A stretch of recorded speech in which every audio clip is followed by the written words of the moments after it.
దేవుని పరిశుద్ధ నామమునకు మహిమ కలుగును గాక. కుడి ఉన్న అందరికీ ప్రభు పేరట నిండు వందనాలు తెలియజేస్తూ ఉన్నాను. మరి యొక్క అవకాశం దేవుడు మనకిచ్చి మనమందరం కలిసి ప్రభువును ఘనపరచుటకు, వాక్య సత్యములు నేర్చుకున్నటకు ఇచ్చినటువంటి చక్కని అవకాశాన్ని బట్టి ప్రభువుకే సమస్త ఘనత మహిమ ప్రభావాలు ఆరోపిస్తూ నేటి ధ్యానం కొరకు దాదాపుగా ఆది కాండం మొదలుకొని మరి చివరి వరకు కొత్త నిబంధన, ఈ 2 నిబంధనలో ఉన్న దైవ భక్తి కలిగిన స్త్రీలను గురించి నేర్చుకున్నాము. భక్తి లేని స్త్రీలను గురించి ఒక 2-3 గురించి కూడా నేర్చుకున్నాము. చివరిగా మన యొక్క మరి ఈ యొక్క వరుస పాఠములు ఎవరు మిగిలారు అని అంటే, పెండ్లి కుమార్ని ఎదుర్కొనడానికి బయలుదేరిన 10 మంది కన్యకలు మిగిలారు. ఆ తర్వాత వధువు కన్యక మిగిలిపోయింది. ఇవి 2 నేర్చుకుంటే ఇక గ్రంథంలోని స్త్రీలందరినీ దాదాపు ఒక మూలలు ఉన్న వారిని సైతం మనం బయటికి వెలికి తీర్చి నేర్చుకున్నట్టే లెక్క అవుతుంది. అయితే దాన్ని బట్టి దేవుణ్ణి స్తుతిస్తూ ఈ మాటలు మరి మనం ఈ పూట ధ్యానిద్దాం. 10 మంది కన్యకల గురించి దేవుడు ఎక్కడ రాశాడు అని అంటే, మత్తయి సువార్త 25వ అధ్యాయం చూద్దాం. దేవుని వాక్యంలో మత్తయి సువార్త 25వ అధ్యాయం 1 నుండి 11 వచనాల్లో ఇదంతా సంక్షిప్తంగా రాయబడి ఉంది. మనకు తెలుసు, కాకపోతే మరలా వరుస పాఠంలో నేర్చుకోవాల్సి ఉంది. అది మిగిలిపోకూడదు అని మగ్ధలేని మరియ గురించి నేర్చుకున్నాం, వేరొక మరియ గురించి నేర్చుకున్నాం, ప్రభువును వెంబడించిన స్త్రీల గురించి మనం నేర్చుకున్నాం. ఇవన్నీ మనకు తెలుసు. అయితే రోజు చిన్న పాపను గురించి కూడా దేవుడు మనకు నేర్పించారు. రోజు అన్ని చిన్న పాప, మరియ తల్లి, ఇవన్నీ నేర్చుకున్నవే గనక ఈరోజు పరలోక రాజ్యముల గురించి మరి ఎదురు చూస్తూ సిద్ధపడిన 10 మంది కన్యకల గురించి ప్రభు మనకు నేర్పించను ఉద్దేశించారు. వేరే సమయంలో మనం ఈ వీటి గురించి మనము నేర్చుకున్నాను. ఈ క్రమమైన పాఠంలో ఇది కూడా చేర్చాలని నేను ప్రేరేపింపబడిన దానిని ఈ మాటలు మీ ముందుకు తీసుకొస్తున్నా. ఇందులో ప్రారంభించడమే దేవుడు ఏమని ప్రారంభించారంటే, 10 మంది కన్యకలను పోలి ఉన్నది అని చెప్పి వీరిలో 5 బుద్ధి లేనివారు, 5 బుద్ధి గలవారు అని ఉంది. ఈ బుద్ధి లేనివారు, బుద్ధి గలవారు గురించి ఇక్కడ వ్రాస్తూ వాళ్ళు ఏం చేశారండి, బుద్ధి గలవారు ఏం చేశారు, బుద్ధి లేని వారు ఏం చేశారో చాలా సార్లు నేర్చుకున్నాను. మరి ఒకసారి ఈ విషయం గురించి మనం తెలుసుకున్నాం. బుద్ధి గలవారేమో తమ చేతిలో దివిటీలు పట్టుకున్నారు, సిద్ధెలలో నూనెను తీసుకున్నారు, మంచి కన్యకలుగా పవిత్రులుగా అంత సిద్ధెలలో నూనె కూడా తీసుకొని పెళ్లి కుమారుని కొరకు పూర్తిగా తయారైపోయి ఏ లోపం లేకుండా, ఏ లోటు లేకుండా ఎప్పటికప్పుడు చెక్ చేసుకుంటూ మేము ఎలా ఉన్నామని పరిశీలించుకుంటూ చక్కగా అన్నిట కరెక్ట్ గా ఉన్నారు ఈ బుద్ధి కలిగిన కన్యక. 10 మందిలో ఆఫ్ను దేవుడు చూపిస్తూ ఉన్నారు. అంటే ఇంకొక వాళ్ళు ఎవరు, వాళ్ళు కూడా వచ్చారు, వాళ్ళు కూడా పెళ్లి కుమారుని ఎదుర్కొనడానికి వచ్చారు. 10 మంది కన్యకలే, 10 మంది జేయం పెళ్లి కుమారుని ఎదుర్కోవడం. 10 మంది కూడా మరి ఏమేం సిద్ధపరచుకోవాలో వాటిని పట్టుకునే వచ్చారు. దివిటి ఉండాలని తెలుసు, వాళ్ళకు సిద్ధే ఉండాలని తెలుసు, అందులో నూనె ఉండాలని తెలుసు. ఈ అన్ని తీసుకొని వచ్చారు. మీ ధ్యేయం ఏంటి? పెళ్లి కుమారుని ఎదుర్కోవడమే. అందుకనే మేము ఈ ప్లాట్ఫామ్ మీద నిలబడ్డామని అన్నారనుకోండి. మీరు కన్యకలే, తెల్లని వస్త్రాలు వేసుకున్నారు. పెళ్లి కుమార్తెలు ఏ వస్త్రాలు వేసుకుంటారో ఆ వస్త్రాలు వేసుకున్నారు. చేతిలో దివిటి పట్టుకున్నారు, సిద్ధె పట్టుకున్నారు, నూనెని నింపుకున్నారు, ఎదురు చూస్తూ ఉన్నారు.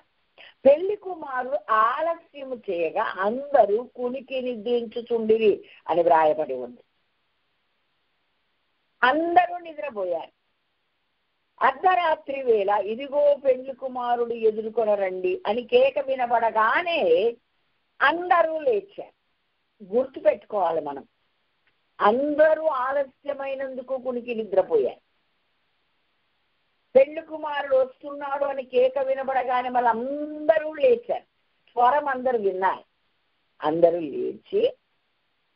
లేచి ఏం చేశారు వీళ్ళు? అన్ని చదువుకున్నారు. ఇక దివిటీలు చూసుకున్నారు. కొద్దిసేపటికి బుద్ధి లేని వారు అంటారు, మా దివిటీలు ఆరిపోవచ్చున్నవి, కొద్దిగా మీ నూనెలో మాకు కొంచెం ఇస్తారా అన్నారు. ఎంత బాధాకరమైన విషయమో మీరు ఒకసారి మరి వాక్యాన్ని పరిశీలన చేయాలి. మీకు తెలిసిన విషయం అయినను మనస్సు పెట్టాలని నేను మనవి చేస్తూ ఉన్నా. దివిటీలు ఎందుకు ఆరిపోతాయండి? ఎవరి ఆరిపోతాయి?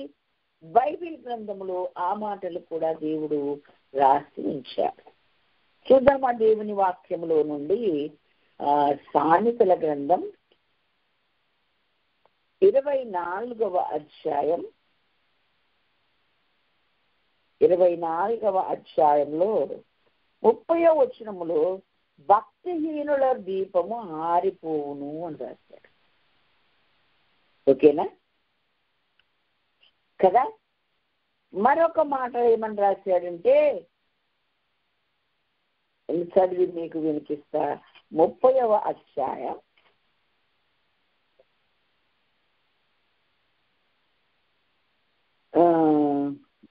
'క్షమించండి, అక్కడ కాదు,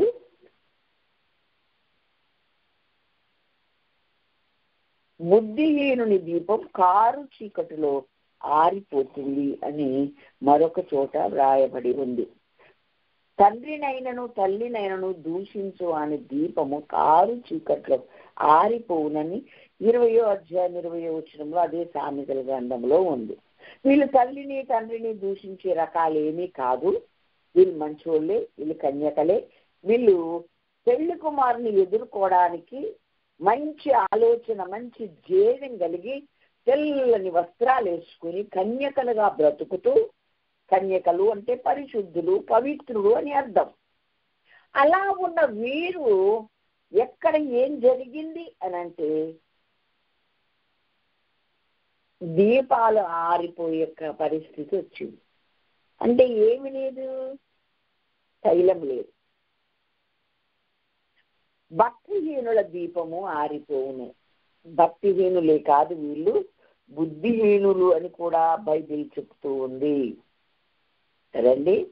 కాబట్టి ఈ బుద్ధిహీనులు భక్తిహీనులైనటువంటి వీరు అప్పుడు చూసుకున్నారు.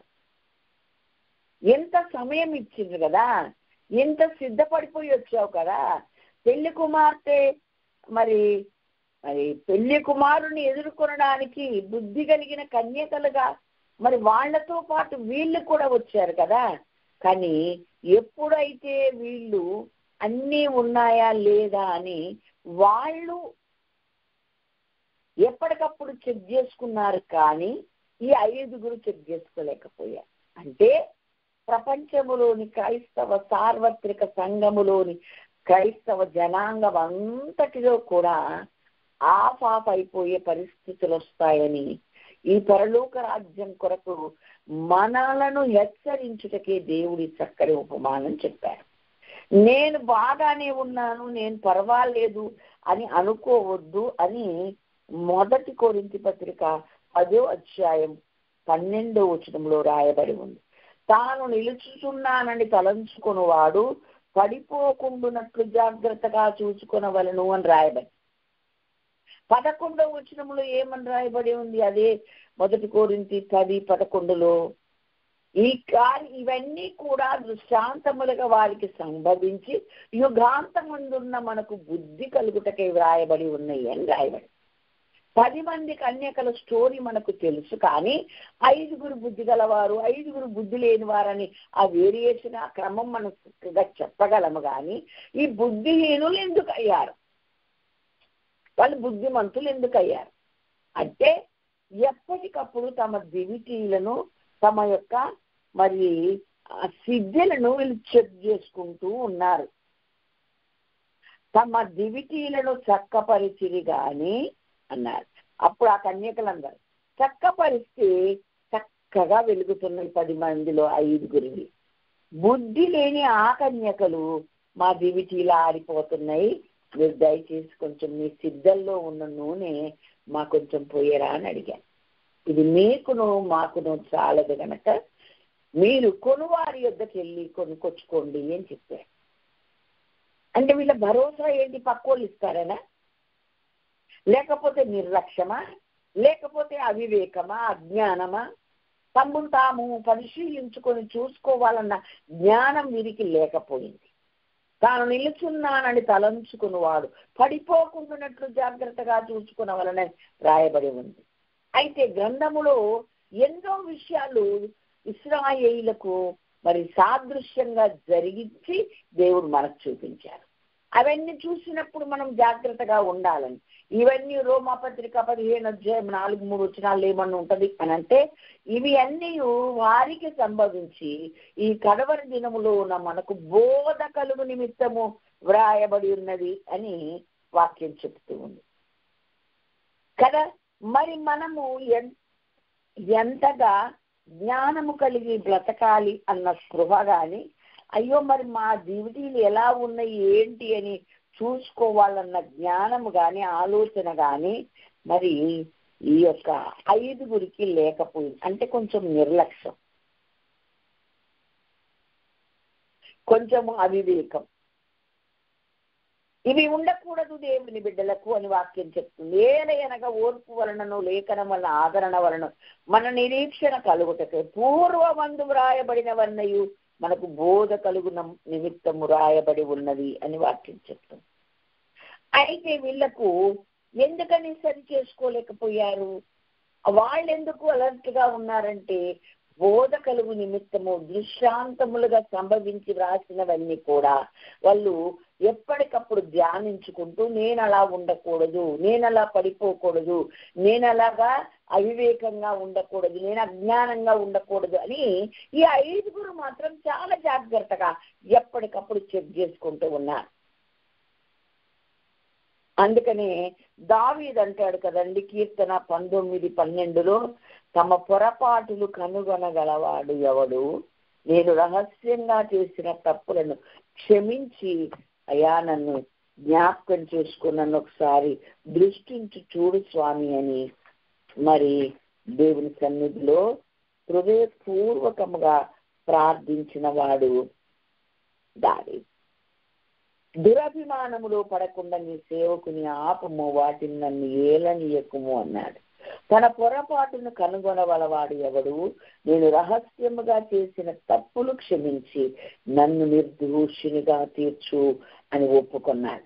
కాబట్టి గ్రహింపు మన పొరపాట్లు, మన అవివేకం, మన అజ్ఞానం మనకు అర్థం కాకపోతే మనము ఈ 5 బుద్ధిహీనులైన కన్యకల్లాగా, బుద్ధి లేని కన్యకల్లాగా మనం కూడా నష్టపోతామని, అప్పుడు వారికి సాదృశ్యం ఎన్నో విషయాలు ఉన్నా వాళ్ళ జ్ఞానం లేదు. అయితే ఆ సాదృశ్యమైన ఈ రోజు వరకు ఘోషిస్తూ ఉన్న గ్రంథములో వ్రాయబడిన ఆ గ్రంథం మన చేతిలో ఉన్న మనము అలాగ నిర్లక్ష్యంగా ఉండకూడదని ఈ పూట దేవుడు మనల్ని అందరినీ హెచ్చరిస్తూ ఉన్నాడు. దేవునికి స్తోత్రం, హల్లెలూయా. కాబట్టి ఈ యొక్క నిర్లక్ష్యం అనేది చూడండి, సామెతలు కాదు ప్రసంగిలో ఒక మాట ఉంటది. ఏమని? ప్రసంగి 10వ అధ్యాయం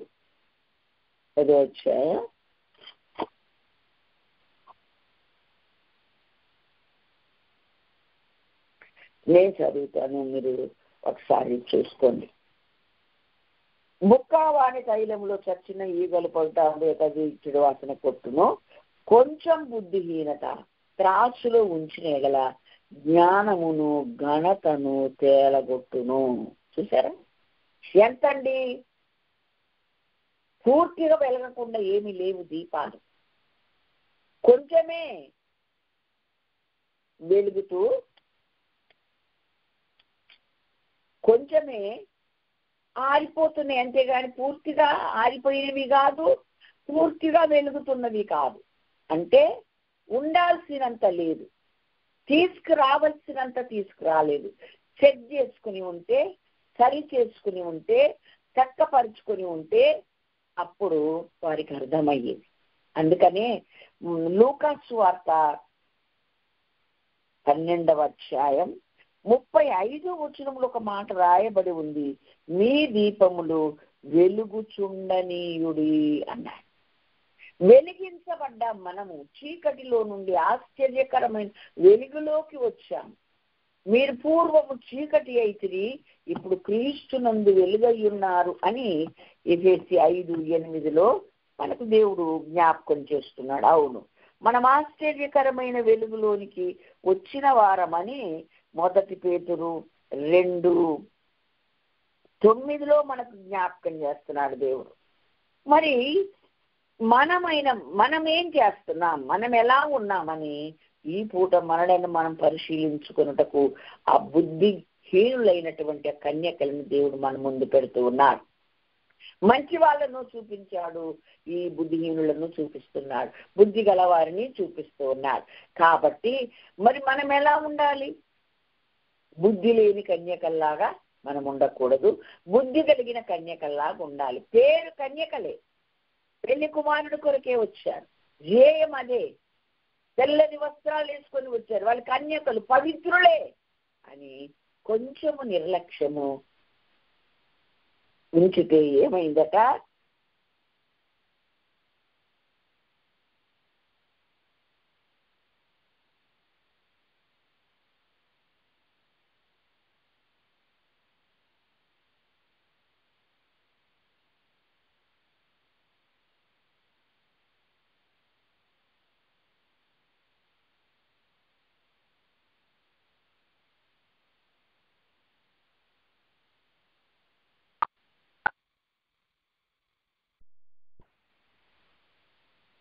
దేవునికి మహిమ కలుగునుగాక. దేవుడు మనము చీకటి యోగిన మనల్ని ఆశ్చర్యకరమైన తన వెలుగులోనికి మనల్ని నడిపించాడు. వెలిగించబడిన మనము, వెలుగుతున్న మనము మన దీపములను సరి చేసుకోవాలి. వెలిగించబడిన మన ఆత్మ ఎక్కడ ఆరిపోతుందో, ఎక్కడ కుంగిపోతుందో, ఎక్కడ చల్లారిపోతుందో, సరి అయిన ఆత్మ వెలుగుటకు సరి అయినటువంటి ఇంధనము, తైలము, అభిషేకం మన దగ్గర ఉందా? పరిశుద్ధాత్మ అభిషేకం అనే తైలం మనలో ఉందా లేదా మనం పరిశీలించుకొని చూసుకోవాలి. అందుకని లూకా 12:35 ఏం చెప్పాడు దేవుడు అని అంటే, మీ దీపములు వెలుగుచుండనీయుడి అని చెప్పాడు. మీ దీపాలు ఆరిపోవడానికి వీలేదు, వెలుగుతూనే ఉండాలి. వెలిగించుడి అని చెప్పలేదు, వెలుగుచుండనీయుడి అన్నాడు. ఈ మాటను 10 మంది కన్యకల్లో ఉన్న 5గురికి అర్థమైంది, కానీ ఈ 5గురికి అర్థం కాలే. సార్వత్రిక సంఘములో, ప్రపంచమంతా ఉన్న క్రైస్తవ జనాంగములో చాలా మందికి అర్థం కాని విషయము, వారి దీపాలు ఎప్పుడో వెలిగించబడ్డాయి, మరలా వాటిని చూసుకోవడం కానీ, తైలం ఉందా లేదా అని గమనించుకోవడం కానీ ఏమీ లేనట్టుగా కనబడుతుంది. కనుకనే అందులో భాగమై ఉన్న మనలను దేవుడు హెచ్చరిస్తూ ఉన్నాడు. మీరు 5గురు బుద్ధి కలిగిన వారిలాగా ఉన్నారా, బుద్ధి లేని వారుగా ఉన్నారా? బుద్ధి కలిగిన వారు కన్యకలే, తెల్లని వస్త్రాలు వేసుకున్నారు, పెళ్లి కుమారుని కొరకు ఎదురు చూస్తున్నారు. ఆలస్యం చేస్తే అందరూ కునికి నిద్రపోయారు. అర్ధరాత్రి మరలా కేక వినబడితే అందరూ లేచారు. కానీ దీపాల దగ్గరకు వచ్చేసరికి 5 మాత్రం మంచిగా దేదీప్యమానంగా సరిపడ నూనెతో వెలుగుతున్నాయి. వారు పెళ్లి కుమారుని ఎదుర్కొనుటకు అంతఃపురములోనికి వెళ్ళిపోయారు. తక్కిన 5గురు దీపాలు ఆరిపోతున్నాయి, లోపలికి వెళ్ళడానికి వీల్లేదు. అందుకని కొనువారి దగ్గరికి వెళ్ళి కొంచెం తైలం తీసుకుని వచ్చే లోపు తలుపు వేయబడింది. ఎప్పుడు తలుపు వేయబడుతుందో, ఎప్పటి వరకు తలుపు తెరిచి ఉంటుందని తెలియదు. కాబట్టి గ్రహించాల్సింది ఏంటి అంటే, మన ఆధ్యాత్మిక జీవితాలు ఎప్పటికప్పుడు వెలుగుతున్నవా లేదా గమనించుకోవాలి. వెలిగించబడడానికి, వెలుగుతూ ఉండడానికి కావలసినంత పరిశుద్ధాత్మ అభిషేకం అనే తైలం ఈ దగ్గర సరిపడ ఉందా లేదా చూసుకోవాలి. దేవునికి మహిమ కలుగునుగాక. చాలా మంది విశ్వాసులైన వారు ఆ పరిశుద్ధాత్మ అభిషేకం అనేది కొందరికి మాత్రమే అని అనుకుంటారు. కానీ 2 అపోస్తల కార్యము 2:38-40 ఈ వాగ్దానం మీకును అనగా ప్రభు అయిన యేసు తన యొద్దకు పిలిచిన వారందరికీ చెందుతుంది రాశాడు కదా. పిలువబడిన వారందరికీ చెందుతుంది, రక్షించబడిన వారందరికీ చెందుతుంది. ఎవరెవరు యేసు క్రీస్తును సొంత రక్షకుడుగా అంగీకరించి మారు మనస్సు పొంది మరి పాపక్షమాపణ నిమిత్తం ప్రతివాడు బ్యాప్టిజం తీసుకున్నాడో వారికి చెందుతుంది. బ్యాప్టిజం తీసుకున్నాడు కూడా ఆ లిస్టులో నువ్వు ఉంటావు, అభిషేకించబడిన లిస్టులో మాత్రం నీవు ఉండవు. నేను గతంలో కూడా ఒకసారి మాట్లాడాను, మరి ఎక్కడ మీ దగ్గర ఎవరో తెలియదు. కానీ ఇక్కడ అంటే 500 మందిని దేవుడు ఒలీవ కొండ వరకు ఆ 40 దినములు తను తాను ప్రత్యక్షపరుచుకున్నప్పుడు 500 మంది ఆయన ఒలీవ కొండ దగ్గర ఆయన వెంబడించారు. అక్కడికి వెళ్ళి చాలా విషయాలు ఆయన వారికి చెప్పారు. 40 దినముల తర్వాత ఇంకా ఎన్నో విషయాలు చెప్పి ఎన్నో విషయాలు ఆజ్ఞాపించి శిష్యులకు ప్రామాణికం చూపించి రుజువులు చూపించి చివరిగా ఏం చెప్పారు, మీరు యెరూషలేము నుండి వెళ్ళక నా వలన విన్న తండ్రి యొక్క వాగ్దానం కొరకు కనిపెట్టండి. ఆయన నీళ్లలో మీకు బ్యాప్టిజం ఇచ్చాడు, తర్వాత తండ్రి పరిశుద్ధాత్మలోను ఆత్మతోను అగ్నితోను మీకు బ్యాప్టిజం ఇస్తాడు, దానికోసం మీరు కనిపెట్టండి అని చెప్పారు. చెప్పితే ఓకే చెప్పి తలలూపారు. వాళ్ళందరూ చూస్తుండగా ఆయన ఒలీవ పర్వతం మీదకి వెళ్ళి ఆయన ఆరోహణమై వెళ్ళిపోయాడు. అందరు చూశారు. ఎంతమంది అంటే దాదాపు పునరుద్ధానాన్ని చూసిన వాళ్ళు 500 మంది, ఆ యొక్క ఆరోహణమై 500 మంది చూశారు. గలిలయ మనుషులారా, మీరందరూ ఎందుకు తేరి చూస్తున్నారు? ఏ రీతిగా ఆయన మీ మధ్యలో ఉండి కొనిపోయాడు ఆ రీతిగా వస్తాడని దూతలు చెప్పిన మాటలు కూడా విన్నారు. ఆరోహణం అయిపోయాక అందరూ బయలుదేరి వచ్చారు. కానీ అపోస్తుల కార్యం 1:13-15 వరకు మనము చదువుకుంటే దేవుని మాట చొప్పున చేసిన వారు ఎంతమంది అనంటే 120 మంది. అందులో మరియమ్మ ఉంది, వెంబడించిన స్త్రీలు ఉన్నారు, శిష్యులందరూ ఉన్నారు, ఆయన సహోదరులు కూడా ఉన్నారు. కానీ తక్కిలో లేరు. అంటే ఎంత వేరియేషనో చూడండి. ఇక్కడ 5 కన్యకలు, 5 బుద్ధివంతులు, 5 బుద్ధిహీనులు అని చెప్పారు దేవుడు. కానీ ఇక్కడ చూసేసరికి 380 మంది వెనుకకి వెళ్ళిపోతే 120 మంది మాత్రమే ఆ మేడ గదిలో ఉన్నారు. కాబట్టి ప్రభు మనల్ని పరీక్షిస్తూ మనకు ఒక హెచ్చరికగా ఈ మాటలు చెప్తున్నాడు. ఎంతమంది గ్రూపులో యేసయ్య మినిస్ట్రీస్ లో ఉన్న వాళ్ళు ఉండొచ్చు, లేక అపోస్తులకు పరిచర్యలో ఉన్నవారు అవ్వచ్చు. అలాగా ఏ గ్రూప్ అయినా క్రైస్తవ జనాంగం రక్షించబడిన వీరందరినీ దేవుడు ఒక ప్రశ్న అడుగుతున్నాడు. అందులో మనం కూడా ఉన్నాం. మనల్ని కూడా అడుగుతున్నాడు, మీరందరూ కూడా అభిషేకించబడిన వారేనా? అభిషేకించబడే స్థాయిలోకి మీరు వచ్చారా? మీకు అర్థమవుతుందా? మీ దీపాలు వెలుగుతున్నదా, ఆరిపోతున్నదా? మీకేమైనా తెలుస్తుందా? చెక్ చేసుకున్నారా? అసలు మీకు అనుభవం ఉందా? అడుగుతున్నాడు. అభిషేకం అనేది అందరికీ కాదు అనే భ్రమలో చాలా మంది బతుకుతున్నారు. ఈ పూట భ్రమలో ఎవరైనా ఉంటే వాక్యం వినని వెంటనే బయటికి రండి. నేను బ్యాప్టిజం ఇచ్చాను నీళ్లలో, మీకు నా వెనక వచ్చు వాడు పరిశుద్ధాత్మతోను అగ్నితోను మీకు బ్యాప్టిజం ఇచ్చాడని మరి బ్యాప్టిజం ఇచ్చు యోహాను 3:12 చెప్పాడు.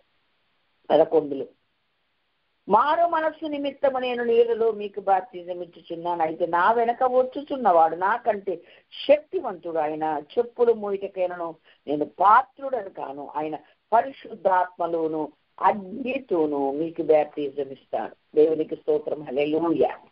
ఇదే వెలుగుచుండే జీవితం యొక్క లక్షణం.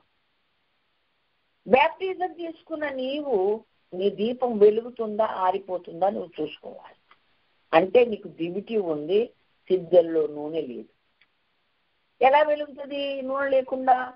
కాబట్టి నీవు ఈ విషయములో వెనకబడి ఉన్నామని, ఈ విషయములో నీ నిర్లక్ష్యంగా ఉన్నావని, ఈ విషయంలో అసలు ఆలోచనే లేదని, ఇది మాకు కాదని ఒకవేళ నీవనుకుంటే దయచేసి మరలా బైబిల్ చదివి ఈ వాగ్దానము ఎవరికి అంటే అందరికీ చెందుతుంది అన్న మాట ఈ హృదయాల్లో నాటాలి. అంటే 10 మంది అంటే హోల్సేల్ సార్వత్రిక సంఘానికంతా చెందుతుంది అని మనం గ్రహించాలి.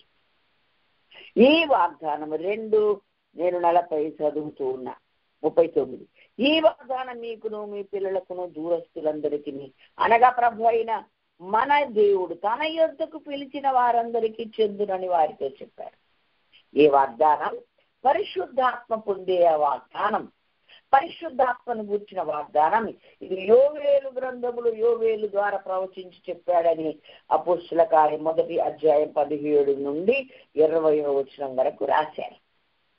కాబట్టి ఎప్పుడో ప్రవచించిన ప్రవచనం అపోస్తుల కార్యములు యేసు ప్రభు ఆరోహణమైన తర్వాత పరిశుద్ధాత్మను పంపుతానన్నాడు, పంపాడు. పంపిన ఆ అభిషేకం పొందుకున్నవారు 120 మంది, విన్నవారు 500 మంది. ఎక్కిన 380 మంది ఎటు వెళ్ళారంటే మనకు కాదులే, మాకు అవసరం లేదులే అని వెళ్ళిపోయారు. కన్యకలైతే ప్రయోజనం ఎలా? ఏం లాభం? దేవుని కొరకే ఎదురు చూచేవారైనా ఏం ప్రయోజనం? ఆయన చెప్పిన మాట ఆ విషయంలో నువ్వు చేయలేదు. యేసు ప్రభు వారు బ్యాప్టిజం తీసుకున్నారు, నీళ్ళలోండి బయటికి రాగానే అభిషేకం పొందారు, సేవ కొరకు ఉపవాసాల నుండి ప్రార్థన చేసి సాధారణ వాక్యం చేత జయించి సేవ చేశారు. అన్నీ కూడా ఆయనే మనకు మాదిరి అయినప్పుడు మరి మనమేం చేస్తున్నాం? ఒకసారి మనము ఆ విషయాల్లో జ్ఞాపకం చేసుకొని ఆలోచించాలని పరిశుద్ధాత్మ దేవుడు ఈ పూట మనతో మాట్లాడుతూ ఉన్నాడు. ఒకప్పుడు ప్రభుని ఎరగనప్పుడు మనము చీకటి, ప్రభుని ఎరిగిన తర్వాత వెలుగై ఉన్నాం. ఈ వెలుగైన ఈ దీపం ఎక్కడ ఉండాలని చెప్పాడు దేవుడు? దీపస్తంభం మీద ఉండాలి అని చెప్పాడు. దేవునికి స్తోత్రం, హల్లెలూయా. దీపస్తంభం మీద ఉండాలని చెప్పినప్పుడు మరి మనము అందరికీ వెలిగించురాగంటే నీ దీపమే ఆగిపోతే నువ్వు ఇంక అందరికీ ఎక్కడ వెలిగిస్తావు? అంటే నీవు నీ దీపము ఇతరులను కూడా వెలిగించుటకు పనికొచ్చే అంత దేదీప్యమానంగా, అంత ప్రకాశమానంగా వెలుగుతూనే ఉండాలి. అందుకే మీ దీపములు వెలుగుచుండనీయుడి అని లూకా 12:35 మీ నడుములు కట్టుకొని ఉండుడి, మీ దీపములు వెలుగుచుండనీయుడి అని అక్కడ రాశాడు. నడుములు కట్టుకోవడం అంటే ఎక్కడికైనా వెళ్ళేవాడు, ప్రయాణం కొరకు సిద్ధపడిన వాడు నడుము కట్టుకొని ఉంటాడు. ఓ హల్లెలూయా. అంటే నీవు పరలోక రాజ్యం వెళ్ళుటకు సిద్ధపడి ఉన్నానని సత్యం అనే గట్టిని కట్టుకొని నువ్వు సిద్ధపడాలి. బ్యాటిల్ ఫీల్డ్ లో, యుద్ధ రంగములో యుద్ధము చేయడానికి, సాతానును ఓడించడానికి నేను కావలసిన సర్వాంగ కవచాన్ని ధరించుకొని ఉన్నాము అని చెప్పడానికి నడుము కట్టుకొని ఉండాలి. అలాగే నీ దీపం వెలుగుతూనే ఉండాలి. నీవు వెలుగుతున్న ఆ దీపం అనేకులకు వెలుగునివ్వాలి. దేవునికి మహిమ కలుగుతుంది. అనేకులకు వెలుగునిచ్చినదిగా ఉండాలి. నీకే పనికి రాకుండా ఆరిపోయింది. ఆ 5గురిని దేవుడు అలాగంటున్నాడు, బుద్ధిహీనులైన వారిలాగా. ఎందుకని? కొంచెము నూనె, ఇంకొంచెము పూర్తిగా ఆరిపోలే, కొంచెం ఉన్నది లెక్క ఆరిపోతుందంటే ఉన్నది కాస్త ఆరిపోటుకు సిద్ధంగా. ఇది మీకు మాకు సరిపోదు కనుక మీరు వెళ్ళి కొనువారి దగ్గరికి వెళ్ళి తెచ్చుకోండి అన్నారు. ఎక్కడికో వెళ్ళి మళ్ళీ అప్పుడు అభిషేకం కోసం అడిగి వాళ్ళు అంటే వాళ్ళు ఎవరండి? ఇంకో సత్యం మనకు అర్థమవుతుంది. పెండి కుమారుని సంఘంలో చేర్చబడిన వాళ్ళు కాదు, దుకాణం పెట్టుకొని అవి అమ్ముకుంటూ కూర్చున్నారు. ఈ కాలంలో కూడా కనబడుతున్నారు. సో అలాంటిది మనకొద్దు. కొంచెములో జాగ్రత్తగా ఉంటే, కొంచెములో అవివేకంగా ఉంటే, కొంచెము బుద్ధిహీనత ఎక్కువైన జ్ఞానాన్ని ఘనతను తేలజేస్తుంది. చేస్తుందన్న వాటిని జ్ఞాపకం చేసుకొని మనం ఆ కొంచెములో కూడా మరి మనము అవివేకంగా అజ్ఞానంగా ఉండొద్దు. ఆ కొంచెం విషయంలో కూడా నిర్లక్ష్యంగా ఉండొద్దు. ఆ కొంచెము కూడా ఆ ఏ లోపము దాన్ని సరి చేసుకోవడానికి మనం ఎప్పుడు సిద్ధంగా ఉండాలి. నేను నిన్నటి దినం వాక్యం చెప్పినప్పుడు జ్ఞాపకం చేశాను. అది ఎంత నగిషితో కూడిన పాత్ర అయినా చిన్న హోల్ చాలు అందులో ఉన్న వాటర్ అంతా కాలిపోవడానికి. కాబట్టి ఎంత పెద్ద దోణి అయినా చిన్న హోల్ ఉంటే లోకంలో ఆ నదిలో ఉన్న నీళ్ళని అందులోకి వచ్చి దాన్ని ముంచేస్తాయి. ప్రవాహ జలములో అలల చేత కొట్టబడినా ఎక్కడ లీక్ అవ్వకుండా నోవహు ఓడ అంతకంతకు ఎక్కి ఉన్నత పర్వతం మీద నిలబడినట్టు నీవు నేను కూడా ఉండాల్సి ఉంది. కాబట్టి ఆ సగం మంది 10 మందిలో 5 ఏ విధంగా దేవునికి నమ్మకమైన వారుగా లేకపోయా, అంటే తమను తాము చెక్ చేసుకోలేకపోయారు. వాళ్ళ దగ్గర దివిటీలు ఉన్నాయి, వారి దగ్గర మరి సిద్ధులు ఉన్నాయి, వారి కన్యకలే, మరి తెల్లని వస్త్రాలు వేసుకున్నారు, పెళ్లి కుమారుని కొరకే ఎదురు చూస్తున్నారు. అది నిద్ర ఆయన ఆలస్యం చేసి అందరికీ నిద్ర వచ్చింది. బూర శబ్దం అందరూ విన్నారు, అందరూ లేచిపోయారు. అలాగే నిద్రపోయిపోయి మరి లోపలికి వెళ్ళలేకపోయారు. లేచి చూసుకుంటే 5 లేరు. అట్లా లేదు, లేచారు చక్కగా, మెలకువతోనే ఉన్నారు. మెలకువతో ఉన్న వారికి ఎందుకని చెక్ చేసుకోవచ్చుగా, నీ ఆధ్యాత్మిక స్థాయి ఎలా ఉందో చూసుకోవచ్చుగా. అభిషేకంతో నింపబడి ఉన్నా, చాలినంత అభిషేకం నాకుందా, దేవుని ఎదుర్కొనడానికి సరిపడా అనుభవం నాకు ఉందా చూసుకోవాలి కదా. ఆత్మతోనూ అన్నాడు, అగ్నితోనూ అన్నాడు. ఆ అగ్ని ఎందుకంటే లోక సంబంధమైన ప్రతి విధమైన చెత్తను కాల్చివేయడానికి ఆ అగ్ని నీకు అవసరం. ఆ అగ్నితో నువ్వు నింపబడ్డం అవసరం. కానీ నీకు ఆ 5 ఆ అనుభవం లేదు. కాబట్టి ప్రభు మనతో మాట్లాడుతున్న ఈ మాటలు జ్ఞాపకం చేసుకొని వాళ్ళు అమ్మవారి దగ్గరికి వెళ్ళి నూనె కొనుక్కొచ్చుకొని మళ్ళీ ఏడికి వచ్చారండి. అంటే నీవు అనుకుని గడియలో ఆయన వస్తాడు, ఆయన వెళ్ళిపోతాడు. అప్పుడు వచ్చి అయ్యా మాకు తలుపు తీయంటే కుదిరే పని కాదు. అయ్యా ఒకసారి నూనె తీసుకొని వచ్చేసేమయ్యా, నింపుకొని వచ్చేసేమయ్యా అంటే కుదిరే పని కాదు.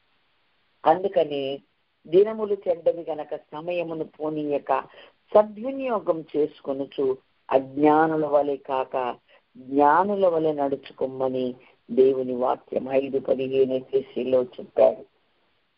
సద్వినియోగం చేసుకొని ఎప్పటికప్పుడు చెక్ చేసుకోవాలి. ఇంకా నేను ఒక విషయం చెప్తాను.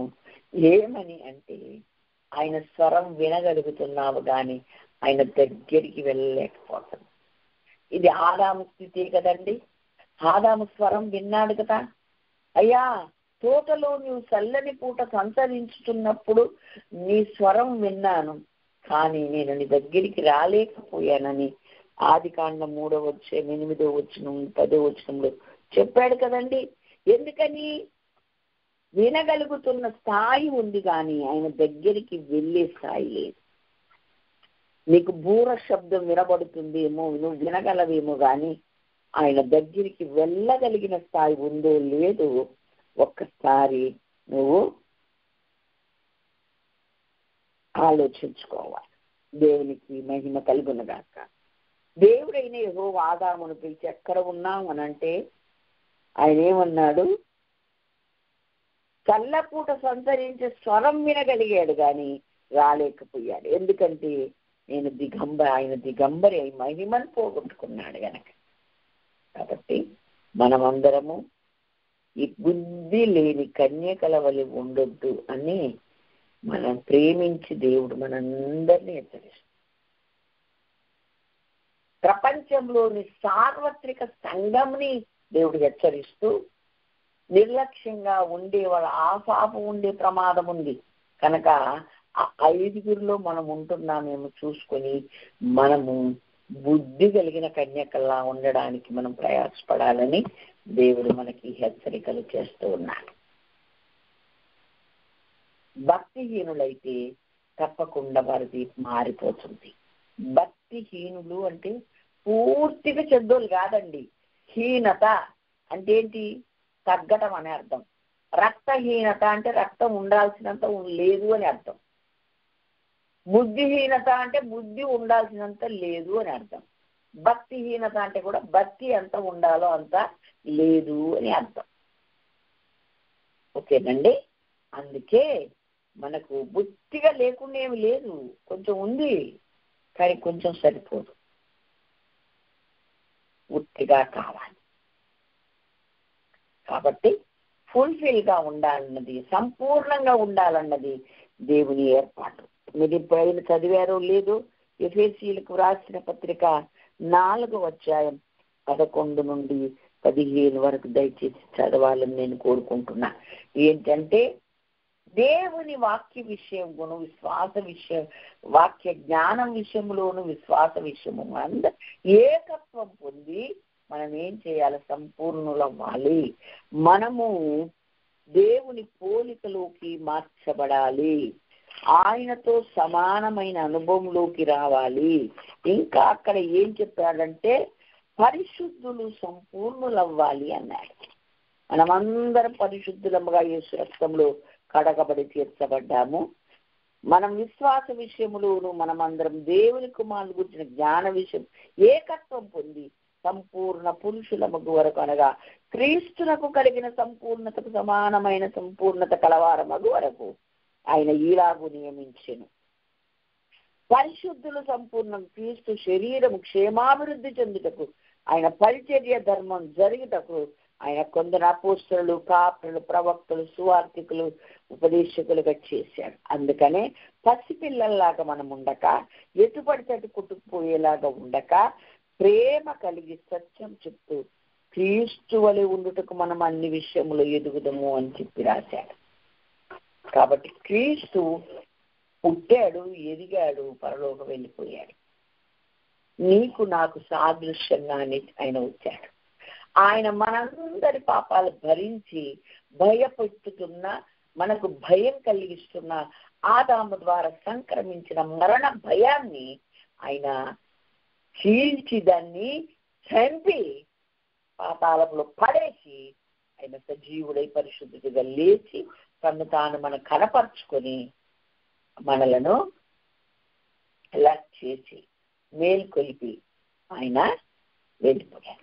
దేవునికి స్తోత్రం, హల్లెలూయా. కనుక మనమందరము కూడా ఆయనలాగా మారాలి. ఆయన విధానం మనకు కావాలి. మన ముందు కూడా భక్తులు ఎంతో మంది ఉన్నారు. ఆ భక్తుల లిస్ట్ అంతా 11 అధ్యాయములు చూపించే హెబ్రీ పత్రికలో ఎంత గొప్ప సాక్షి సమూహం మేఘం వలె మనను సులువుగా చిక్కులు పెట్టి ప్రతి భారమును ప్రతి పాపమును విసర్జించి విశ్వాసమునకు కర్తయు దాన్ని కొనసాగించు యేసు వైపు చూడమన్నాడు. విశ్వాసానికి కర్త కొనసాగించే యేసు అంటే సేనాపతి అని ఉందండి. ఇంటి మీద అంకేసి కింద రాశాడు. సైన్యములకు అధిపతి యెహోవా అని ఆయనకు పేరు. ఆయన మనకు ముందు నడుచు రాగైతే నీవు ఆయన వెనక ఆయనను చూస్తూ, ఆయనను పోలి, ఆయన అడుగులో అడుగు వేస్తూ ఆ అడుగు జాడలను కూడా నేను మీకు ఉంచిపోయాను అని 1 పేతురు పత్రిక 2వ అధ్యాయం 20-21 వచనాల్లో ఆ మాటలు రాశారు. క్రీస్తు కూడా మీ కొరకు శ్రమపడి ఆయన ఏం చేశాడంట? మీరు తన అడుగు జాడల యందు నడుచుకున్నట్లు. నేనేం చదువుతున్నాను? 2:21 నుంచి చదువుతున్నాం. 1 పేతురు 2వ అధ్యాయం. క్రీస్తు కూడా మీ కొరకు శ్రమపడి బాధపడి మీరు తన అడుగు జాడల యందు నడుచుకున్నట్లు మీకు మాదిరి ఉంచిపోయాను. ఆయన పాపం చేయలేదు, ఆయన నోటనే కపటము కనబడలేదు, ఆయన దూషించబడి బదులు దూషింపలేదు, ఆయన శ్రమ పెట్టబడి బెదిరింపక న్యాయముగా తీర్పు తీర్చు దేవునికి తన్ను తాను అప్పగించుకోలేను అన్నాడు. కాబట్టి ఆయన అడుగు జాడలే, ఆయన ఫుట్ స్టెప్స్ మనకు మాదిరిగా ఉన్నాయి. ఆయన ఏం చేశాడు? ఆయన అడుగులో అడుగు వేసుకుంటున్నాడు. అన్నమాట. ఆయనలాగా నడవడమే, ఆయన పోలి నడవడం. ఇది ప్రభు మనకు నేర్పిస్తున్న సత్యం. ఆయన వైపు చూస్తూ ఆయనలాగా ప్రవర్తిస్తూ ఆయన రాజ్యం మనమందరము చేరాలని నిర్లక్ష్యము, అవిధేయత, సోమరితనం ఏవి మనలో ఉండకూడదని ఎప్పటికప్పుడు మనల్ని చెక్ చేసుకుంటూ, ఎప్పటికప్పుడు మనల్ని మనం పరిశీలించుకుంటూ ఒక జాగ్రత్తగా మసలుకొమ్మని 10 మంది కన్యకలు మనకు దేవుడు చూపిస్తున్నాడు. చివరిగా దేవుడు ఒక మాట చెప్పాడండి. ఆ మాట కూడా నేను మీకు జ్ఞాపకం చేసి ముగిస్తాను. చూద్దాం. లూకా సువార్త 17వ అధ్యాయంలో ప్రభు చెప్పాడు.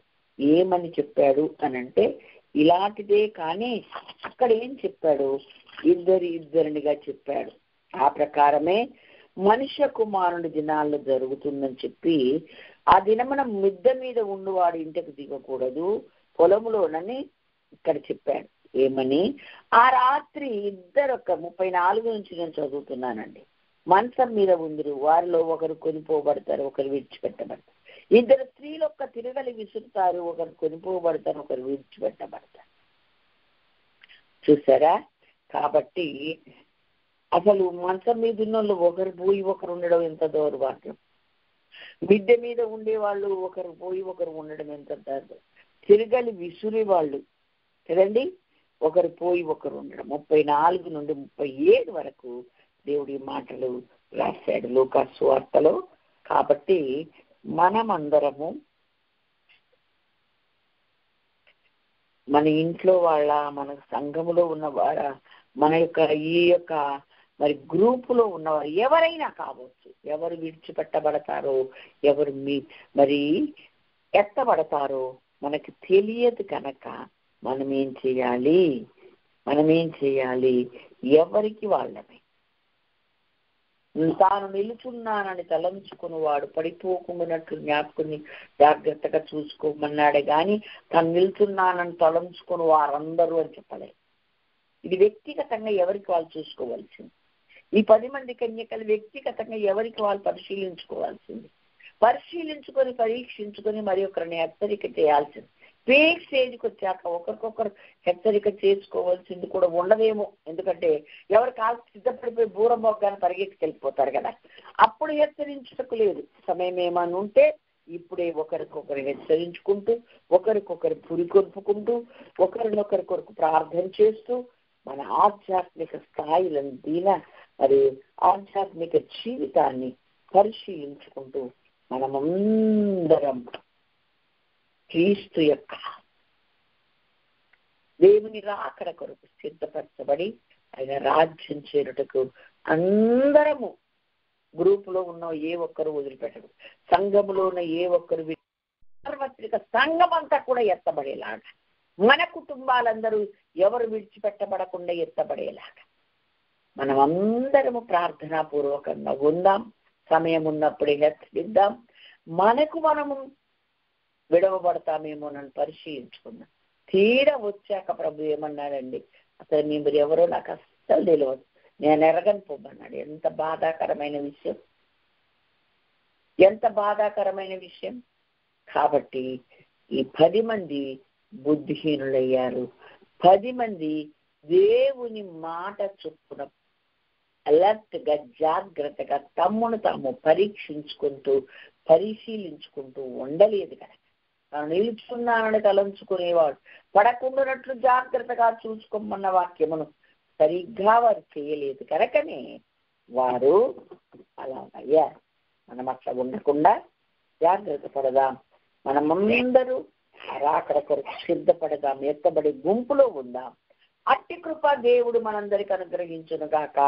దేవుడి వాక్యమును దీవించును గాక. ఆమేన్. హల్లెలూయా. Praise the lord.